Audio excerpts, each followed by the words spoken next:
Welcome to Transforming Work with Sophie Wade, exploring the future of work. Find out what's going on, disruptions, evolutions, opportunities, challenges, and interventions in our multi-generational distributed organizations. With a new tech and talent focus, discover what you need to know to stay upskilled and relevant and ensure your business keeps its competitive edge. Sophie investigates the promise and reality of the future of work now and as we look ahead. She interviews people who are changing work experiences and practices and shares how we can each transition smoothly and successfully to effective and more productive new ways of working. Hi.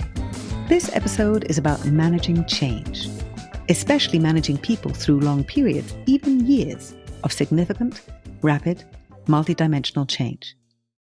That's our reality and responsibility right now.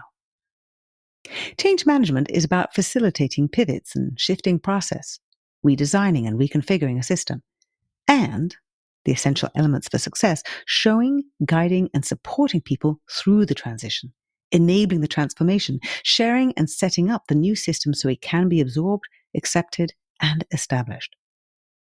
We don't have a choice now but to change. Change is a visible and vibrant constant, often inconsistent and uneven. So it isn't easy or obvious to take the necessary steps and not cling to or slip back into previous habits, even if they don't fit or make sense anymore, because that's what we know.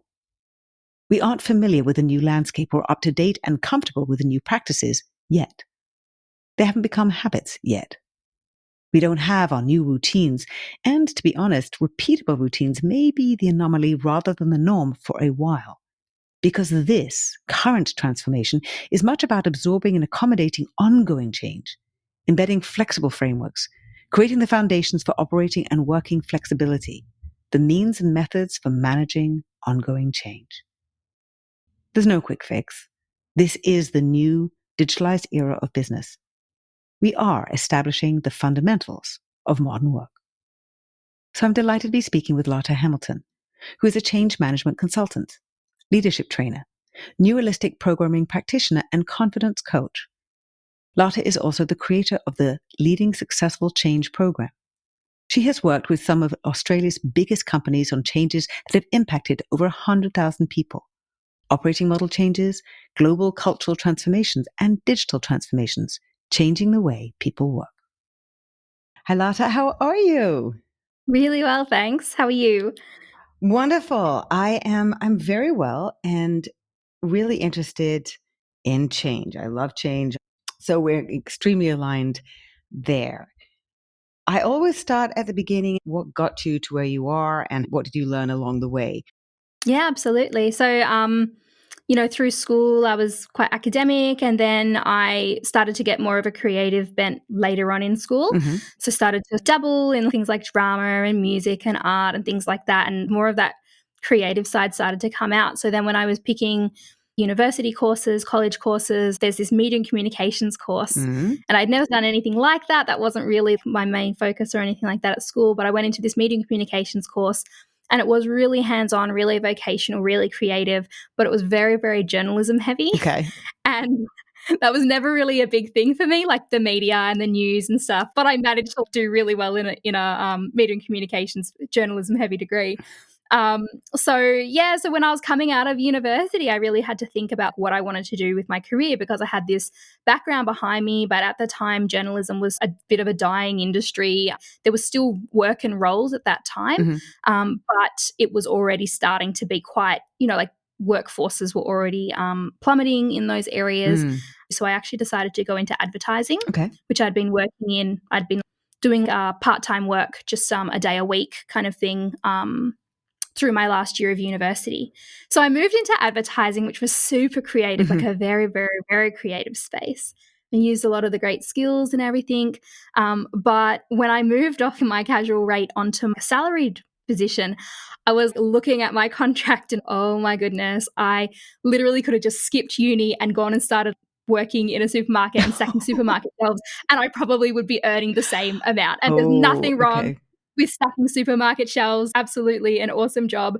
But why did I just go and spend 4 years at university and work really hard and study really hard for this. And so Okay. I was always planning to take a gap year. So I worked there for 6 months, got some good skills, worked on some really massive campaigns, and I had a great time and really enjoyed the work. It was very, very meaningful work. It was a lot of sustainability work, a lot of so like working with companies and with not-for-profits and with the government on and different agencies on sustainability initiatives and really kind of human-centered, socially centered initiatives and really big national campaigns. So amazing. I was just like, I want that balance. I want that balance of a fulfilling career as well as being compensated well Got it. for what I did. And so that's when I actually moved across into the corporate space. My dad had been, I guess, my role model for what a career should look like. He worked in FMCG, so fast-moving consumer goods, and he literally worked in one company my entire life. And so I sort of looked at that as the model, right, for how you become successful in career. But that's not how your career went, because you did a Not lot of at all. experimentation, if I remember correctly from our conversation. Absolutely. And so that's what I thought was how, you climb the corporate hierarchy, you get promotion after promotion, pay rise after pay rise until you get to retire. And like that was the model that I had. But yeah, I'm not a 50-year-old white man. What were the other realizations when you said, okay, I'm moving into a corporate role, but that's not how I see this evolving? What were the realizations for you with watching your friends or trying to compare the people above you at that corporation in terms of where their careers were or weren't going, or how they were or weren't evolving? Yeah, absolutely. And I was working in an amazing organization. It was really, really fun. It was a beer company. I was traveling, doing events, going to conferences. It had a great culture. Everything was really fantastic. I had, gotten like a $20,000 pay rise moving there. Okay. And I did a graduate program. And now I'm waiting for the but. Yeah, exactly right. But it was amazing. I have to absolutely put my hand on my heart and go, it was an amazing place to, really start my corporate career. And I did a graduate program, which meant that we got these opportunities to, try out different things, to move around in roles. We were on like 8-month rotation. So we got to try out different things and work with different teams. And I, went across to Perth for 8 months, and that was amazing. And we got these leadership programs that we went on that, like, usually you'd have to be in the company several years before you'd go on those. And we were grads, fresh out kind of thing, doing this. But then what was really interesting was when we came off the graduate program, we went into the normal rhythm, I guess, of the organization. There was a lot of Gen X sort of manager level. It was about literally just doing your time. I was very ambitious. I really wanted to make an impact. I really craved that.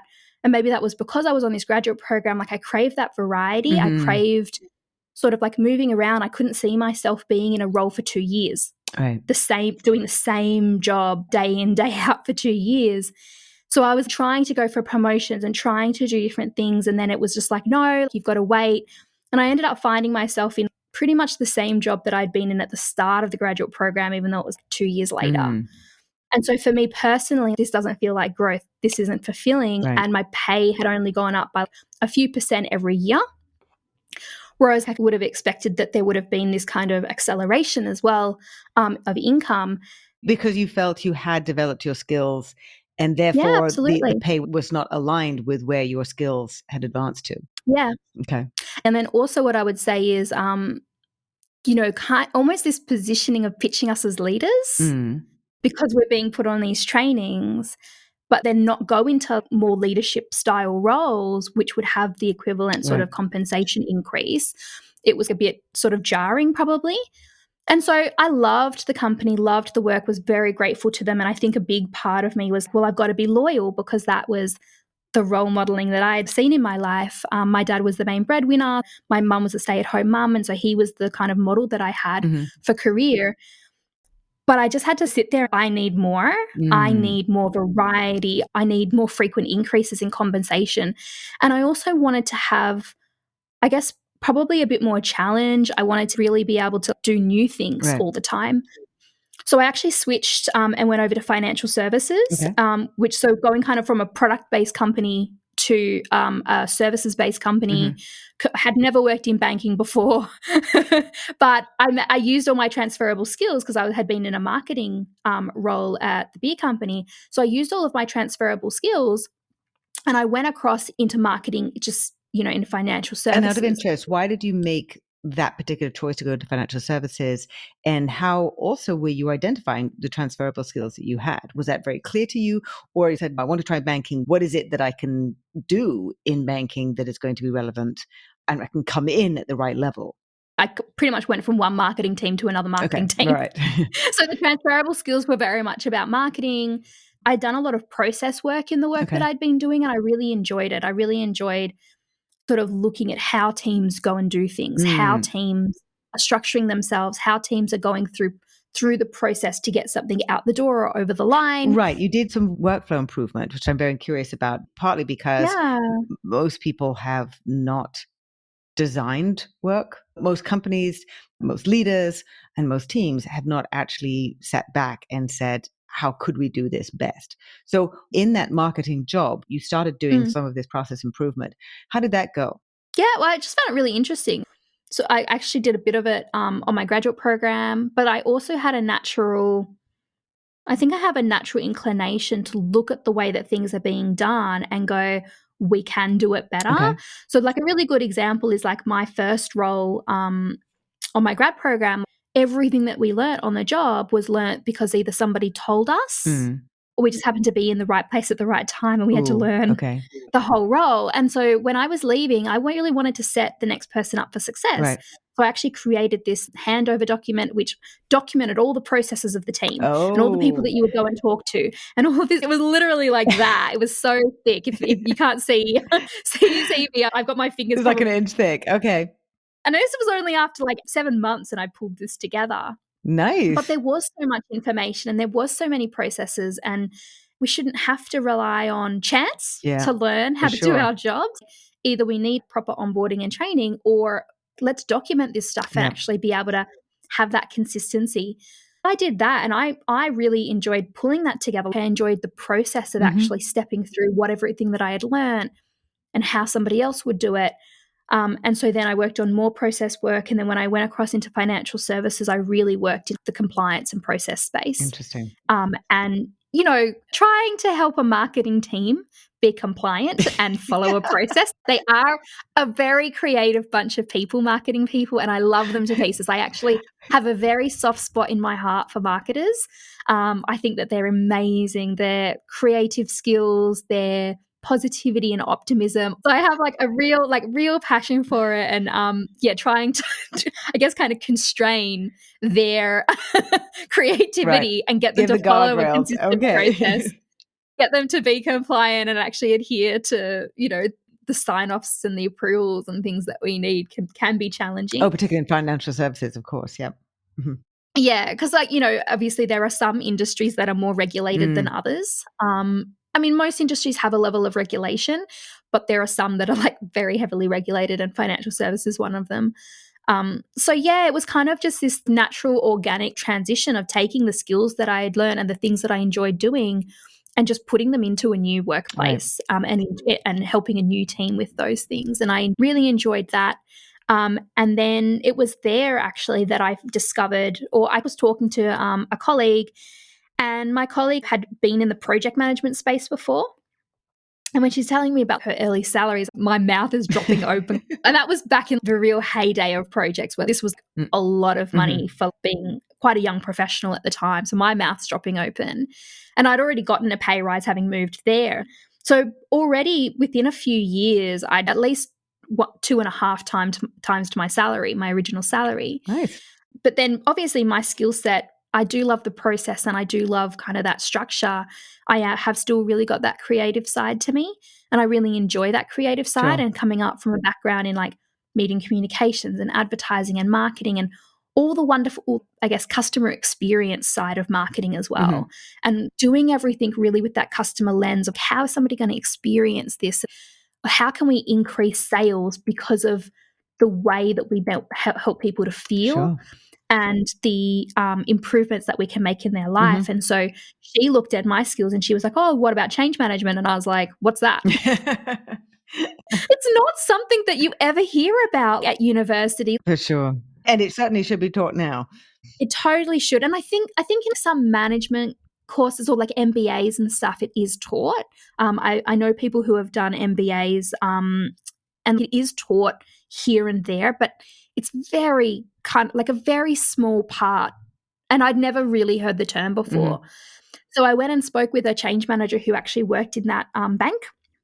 And she was in a different area. So I went and spoke with her and she's going to me, why do you want to move to change? And I'm like, well, I want the variety of working on projects because, you know, projects have a start and end date. They have a defined period of time where there's a lot of focus and attention and resources to get, to reach a common goal and get it over the line. I really want to work on that and then move on to the next thing. And I want the variety. I want the challenge. And I love process work and like all this stuff. And she looks at me. That's all great. Absolutely. You'll get that working in change. But there's one thing that you haven't said. And I was like, what's that? And she's like, people. Change management is all about people. Oh my goodness. I love people as well. And it was true because I had just done a coaching course. So I really did care about people, but it was just this moment where I was, yes, it has all these other things. But really, if I was going to sum up change management in any way, it would be, it really is a focus on people. And I would say a focus on people in order to reach a result. So it's not a focus on people at the expense of results. It's not fluffy. It's actually like we want to help people move from, I love to define things really simply, move people from doing things in one way to doing things in a new way. We do it through communications, training, and business readiness, which means helping people get everything that they need in order to be ready for the change and to make the change. But we do it to realize the business benefits. We do it so that we can actually get the results and that it's actually successful, sustained, and embedded into the future. So say you're putting in a new system or a new process or like a new team structure or the move to remote work or the move back to the office. Like any of those things are examples of workplace change, and any of those can be supported with change management. So it was this beautiful kind of amalgamation, this blend, which really used all my background and all my skills and everything that I loved doing, but then also delivered it in a way that would give me that variety, give me that challenge, like allow me to work with people, but then where I come from, my background is very, very unique because I have that customer experience lens. And so everything I do is with that real kind of customer lens. So yes, we want the employee experience to be great, and that will drive a great customer experience. So that was kind of how I landed in change. So then you were focusing on change at a couple of different companies, and then, a large retail company where you were doing change, and you were there through the beginning and way into the pandemic. I'm very interested in the kind of change management that you were doing before you got there, and also the kind of change that everybody then had to go through under very different conditions, and what that meant for how you were approaching it, how you're having to deal with it. People obviously were going through a lot of emotional stress, all those different types of things, and how that changed your particular role and approach. Yeah. So, I mean, a lot of the change that I had done prior to the pandemic was a lot of new products, a lot of system developments, new systems and putting new systems in, IT systems and things, and then a lot of process work that kind of sits behind that. I'd also worked on operating model changes and really big organizational changes, things that impacted people's pay, things that impacted people's processes, the way that they work across the board. So I was working on massive transformations that, impacted over 100,000 people. And then the pandemic hit, and it was almost like there was so much transformation already in flight. And then it was really, really key to then kind of take stock, I guess, of what needed to really be done, what were the priorities. So I was working in a major retailer, and as an essential service, there was so much focus needed in terms of actually making sure that services still continued. So some of the work that I was working on kind of pivoted to be more about changes that were happening in the workforce and differences that were having to be made. I heard an interview with the CHRO of ASDA who was saying that there were two parts for ASDA. One was the people who were the front line in the stores dealing with retail, and they had to pivot as a team that usually took 10 months approaching the holiday season. They managed to do it in about 4 days. And those are the people on the front line. And there was also the bifurcation because then you had all the staff, the office people, the rest who were sent home. So you had a very stark differences in how two groups of employees were now living and the different situations they were dealing with. Was there something similar where you were working, and how was that? Because obviously that's something else that you needed to be dealing with and managing and thinking about because it's so much about people. Yeah. I would say that there's probably more of that happens regularly, like not even just in the pandemic. I've worked in businesses where there's, a huge portion of the organization or people who are going to be impacted by a change who are outdoor workers. They, drive around in trucks and they do stuff in the local council, for example, versus the people who work in the office who have a desk job.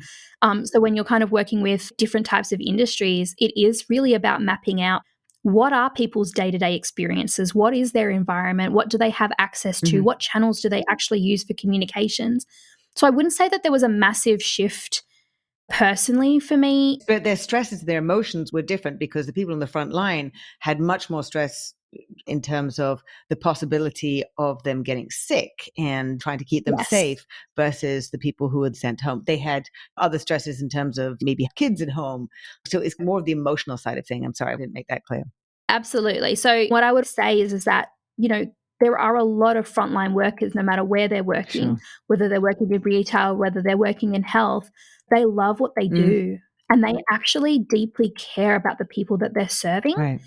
And I think there's that level of care for the work that they do that also makes them want to show up. And different organizations that I've worked in, you can be bringing in the best system ever, but ultimately a lot of the reason why people are coming to work, even if they're like, I want my paycheck, even if they're saying that, they actually love to serve. Okay. They actually love to make a difference. They're actually doing it for the people that they help.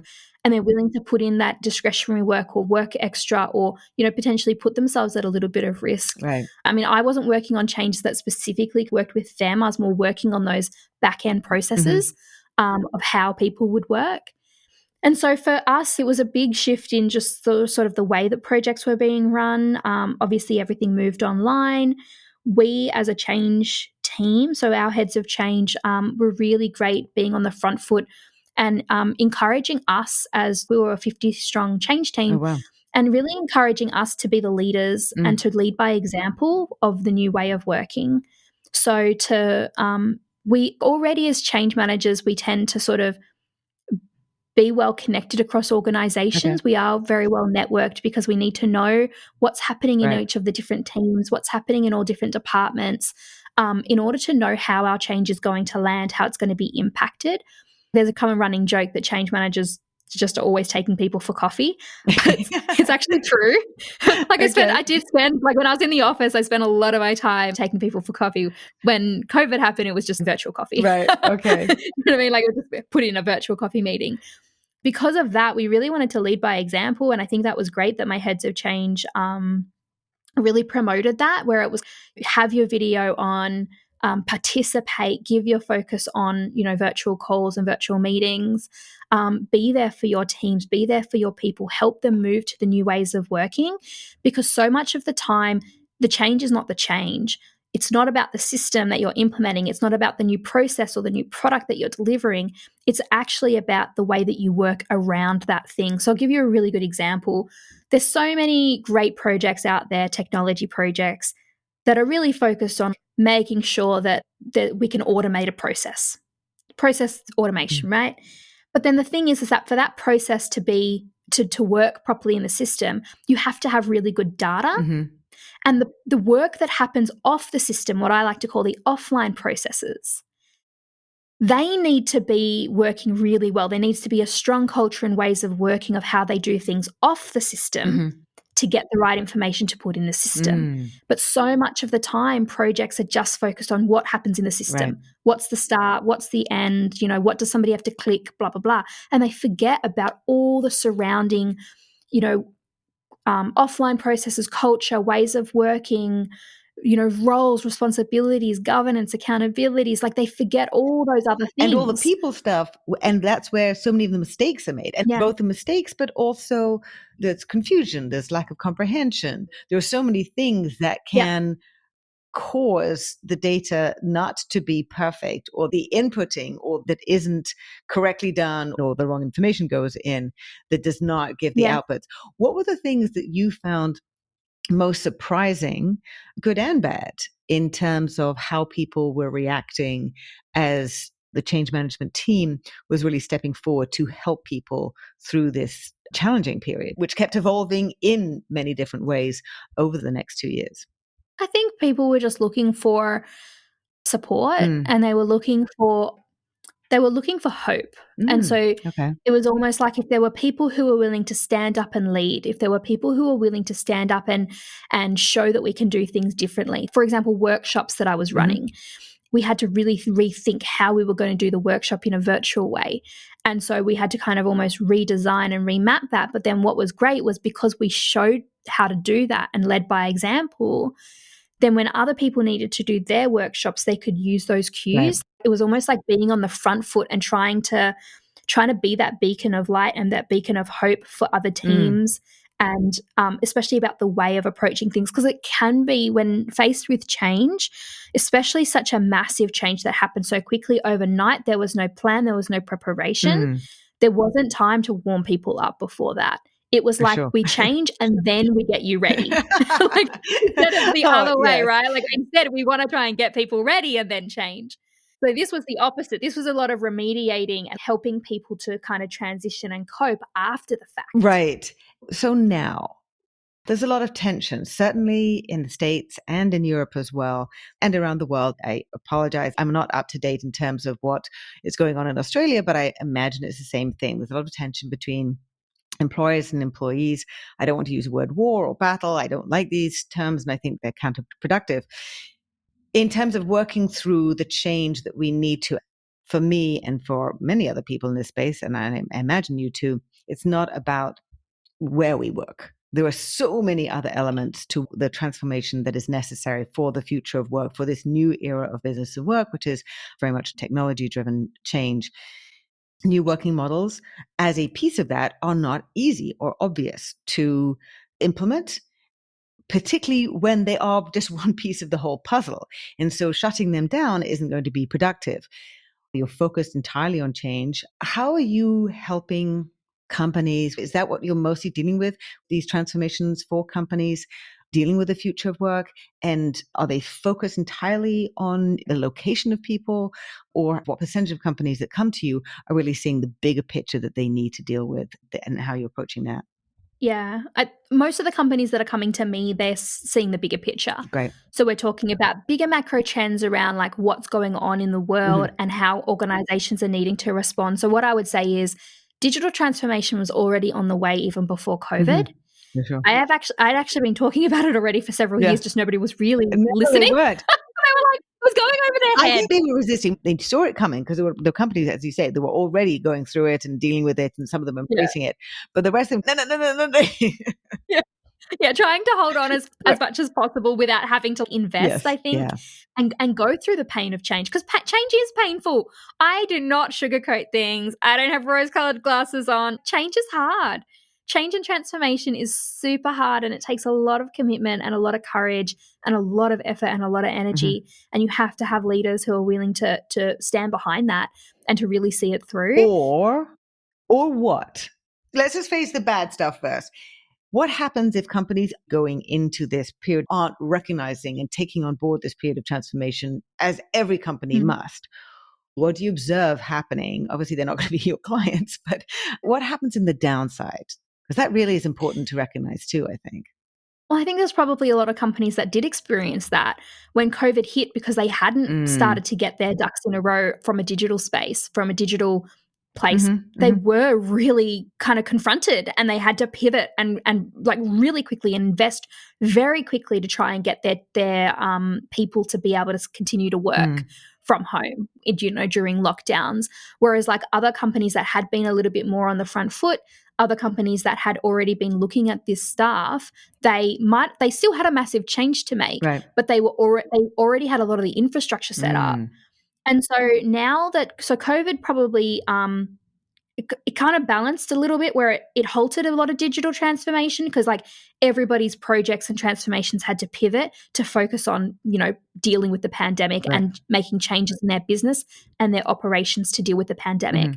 But then what happened was, as soon as all of that kind of stabilized, took 1 to 2 years, and we're sort of seeing this now, then it was like, hang on a second, let's ramp this up. Like, let's turn the dial up on digital transformation. And that's what I'm seeing a lot of. And it's pretty much what it was always going to happen. It's just now broader and more accelerated than it might have been. From my experience, much of the technology that was implemented during the pandemic was not necessarily where some companies would have focused initially or at that moment in their digital transformation. But for me, that gave a huge boost to the digital transformation, because they were having to do cloud storage. They were having to really embed more technologies because people weren't in the same place. I kind of see that as a thread then continuing with digital implementations, but maybe different ones. So it really was boosting the integration of a lot more technology. Yeah. And now we're seeing this explosion, right? Like, we're seeing this explosion of artificial intelligence. Automation is ramping up across the board. And that's where a lot's happening. And the other area where I'm seeing a lot as well is workforce transformation, whether that's restructures, layoffs, operating model changes. I'm seeing like a lot of companies who previously, before COVID, maybe like me, had never ever heard of change management. Right. And then suddenly they're realizing just how low the capability of the organization is, and how their ability to be able to pivot, because it's not going away and it's only speeding up. And so COVID was probably that line in the sand, or that kind of blaring siren to say, hey, this is a gap in your organization, and you can keep going without building any change capability or looking at the way that you deliver things internally. But the next time something big happens, and it will, or something external happens to your organization that impacts the way that you're able to deliver services to your clients or customers, the next time that happens, and it will happen, it's not an if, it's a when, you won't be able to pivot. Like, you'll be back on the back foot again. Right. So there is this kind of really big trend to go, like, we want to build change capability. There's also a really big trend around sort of right-sizing the teams and actually looking at how are we operating, what do we really need, and what do we need for the future? Because I think where we're going is, we're going to end up needing workforces that are more empowered. We're needing workforces that can actually use all of their transferable skills to deliver value rather than to deliver a role. Yeah. So it won't be about the role that you're in. Like, this is my prediction around where the future of work is heading. Sure. It won't be about the role. It'll be about who you are, your skills, your expertise, and then you'll be encouraged to use that in whatever way possible to deliver the best outcome and to deliver value and results really quickly. Exactly, yeah. And this is a huge shift in thinking, because we're still very much, from a workplace relations and employment relations perspective, we're still stuck in the industrial era. Where it was like, I'm going to go to a factory, this is my job on the production line, and I only do from here to here. And that's one of the reasons why projects, change and transformation, they hire really great talent who are more flexible, who are able to kind of see beyond their one piece of the role, and are often willing to jump in, because it's a short amount of time, often willing to jump in and help wherever in order to get the result over the line and get us to launch. And so, but then, like, a lot of the business as usual roles, the regular roles, we call them BAU roles, the regular roles in an organization, there is this real boundary condition around what it is that people are willing to do, to the point where you can literally turn around and not going to do that work because it's not in my job description. So I think there needs to be this rethinking across the board about how people are employed and what those employment contracts look like and how our industrial relations work. Then around job design and around how we actually design roles that are more flexible and fluid, how we design roles that are more gearing people to be able to deliver outcomes rather than to deliver tasks. Right. It's not about the task that you do. It's about the value that you've provided and the outcome that you've been able to get. And then be able to shift and empower our people to be willing to do that, to have the confidence in themselves, because that is a big part of it. You have to have a workforce that believes in their ability to be flexible and believes in their ability to tap into the treasure trove of skills that are behind them and use the right one at the right time. Agree with everything that you're saying. And one of the things that I talk to companies about is if you want your people to be flexible and responsive to all the changes that are going on, for example, what ChatGPT and Gen AI are going to be doing for us, like everybody's role is going to be changing, you need your people to be doing their best work and having a flexible mindset, which means not forcing them back into the office 5 days a week. Because if you are making people have a fixed approach to their jobs, just you saying like, my job starts here, finishes here, and I'm not going to do anything else, that is part of your work. Starts here, finishes there. And you're not helping people have the mindset or the skills they need. To what degree do you agree with that? And what are you seeing from the companies that you're working with? I think there's been so many arguments probably about productivity around this idea of productivity being diminished or decreased or lower when you work from home. And the thing that I would say to any company who thinks that way is, did you measure productivity before COVID? Like, were you measuring productivity? If you were measuring productivity, was it really clear? Yeah. How? How were you doing it? What criteria were you using? Were you holding your managers accountable to KPIs? Yes. Like, were you doing that stuff? Were you No. doing good performance management, good performance planning with your people, good performance management? If somebody was underperforming, were you managing them properly to either, improve their performance, move to a role that suits them better, or move from the company?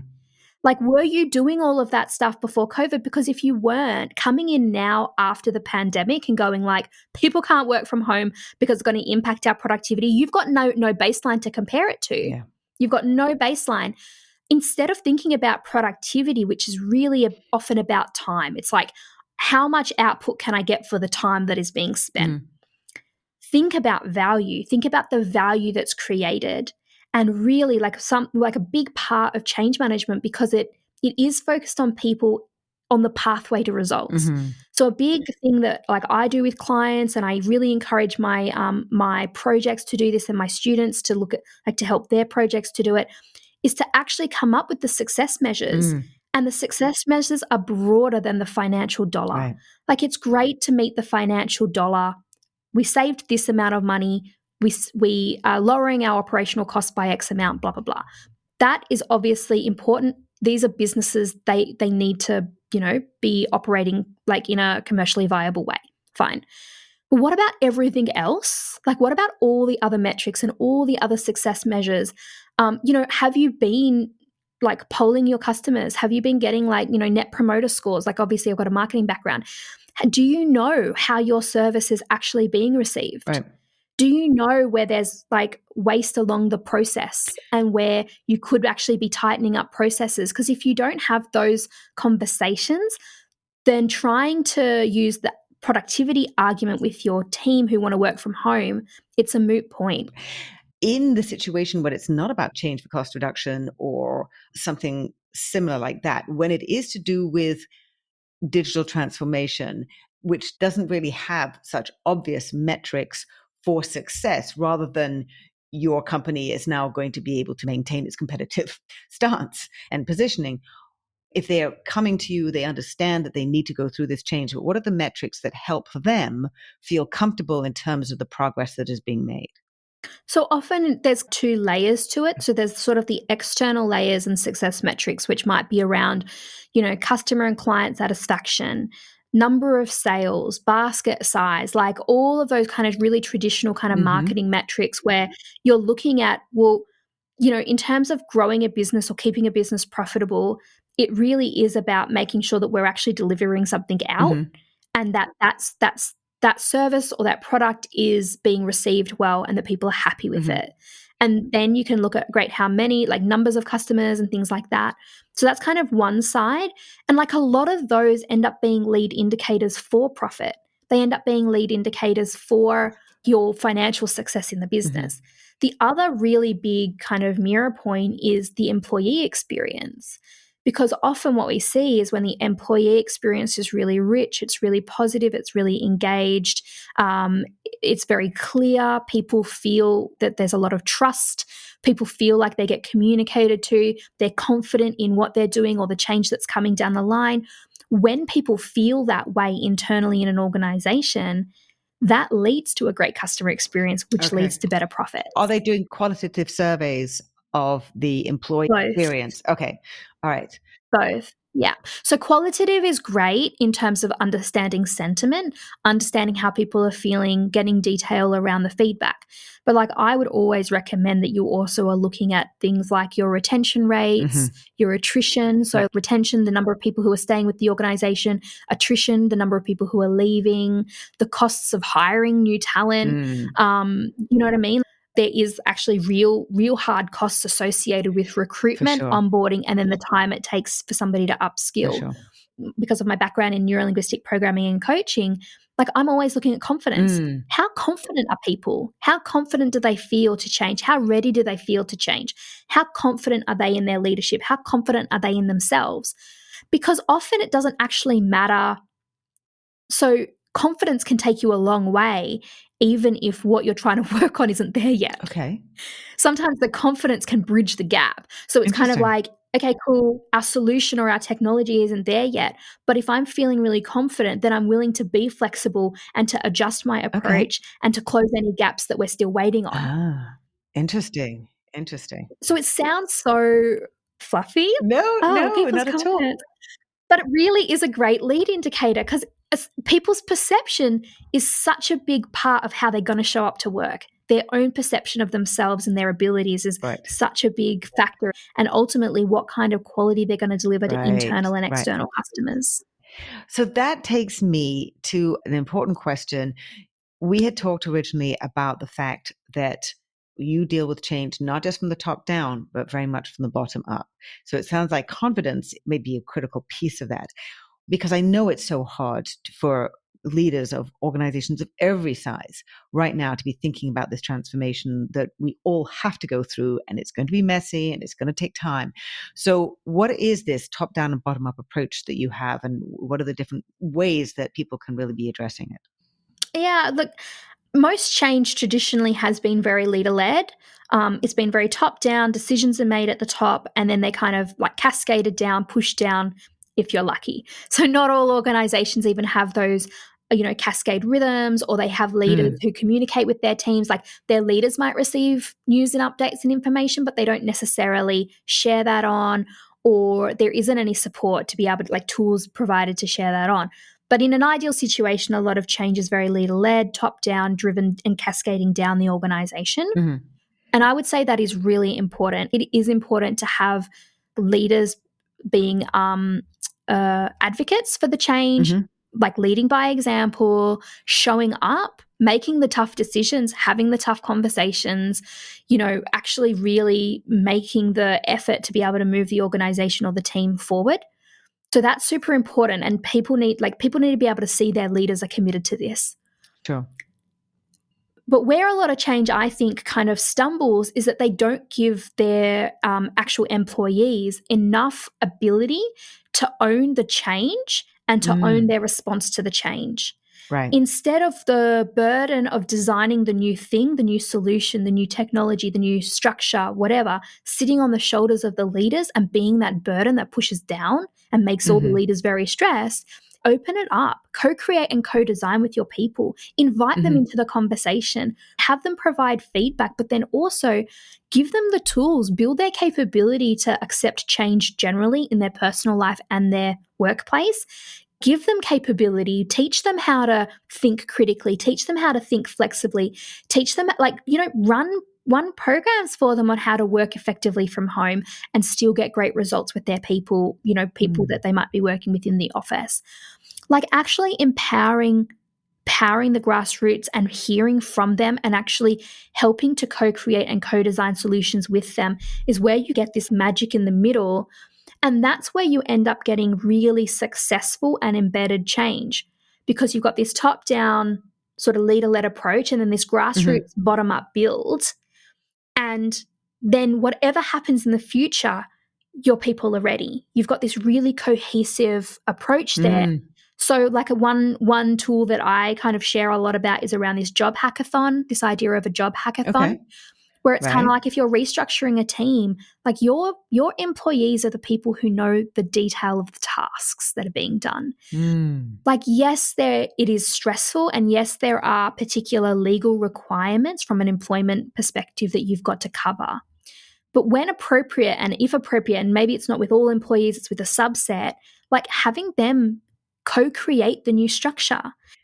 So just to describe a job hackathon, so they're given the task of together coming up with how it should look. Yeah, absolutely. And it's not to say like, oh, well, I just care about my role, so I just want to keep my role. It's building them up before you even get to that point to have that kind of mindset, like a consulting mindset or a contractor mindset. Like for me, I know I'm going to be leaving a job. I know I'm going to be leaving a role. So I've always just been, I want to come in, I want to share as much as I can. I want to deliver as much value as I can.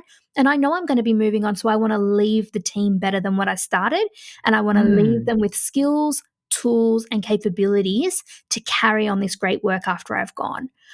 So it's building up that kind of mindset in employees so that when you get to the point where, yep, cool, we're going to need a new operating model, running a hackathon event and inviting that perspective and that input around what those roles could look like. Or you could potentially go, this is what the new operating model looks like. These are the roles that we're going to have. Help us co-create the job descriptions. Like, what do you think needs to be the qualities of somebody? Then you're suddenly doing two things. You're getting people committed to the future state. But what you're also doing is you're helping people to write themselves into roles. And that if they see roles that maybe aren't the right fit for them anymore, they're building their own awareness that maybe this isn't the right, like maybe it is time for them to go. Maybe it is time for them to move on. So it really gets people bought in. I love that idea. Yeah. And look, it's going to be hard. Absolutely. And there will be people who don't want a bar of it. But there will always be people who don't want a bar of it. Like you might as well get the ones who do want a bar of it involved and included. There's also something there, I think, as well, which is, and I think that this is missing a lot from like restructures and operating model changes. There are a lot of people who truly want to pass on their skills and knowledge, like I did when I was moving on from my first rotation. I wanted to leave the next person in the best possible shape and to leave a bit of that legacy there, and so that I could say that I made an impact. And helping employees to tap into that, it's very sad if people are leaving a role or a team or an organization that they've been working at for 5, 10, 15, 20 years, or maybe even just a couple of years. It's a sad thing to happen. They might be very stressed about it. At the same time, it's also about inspiring them and motivating them and going, the work that you've done here is not all for naught. You've actually been incredible.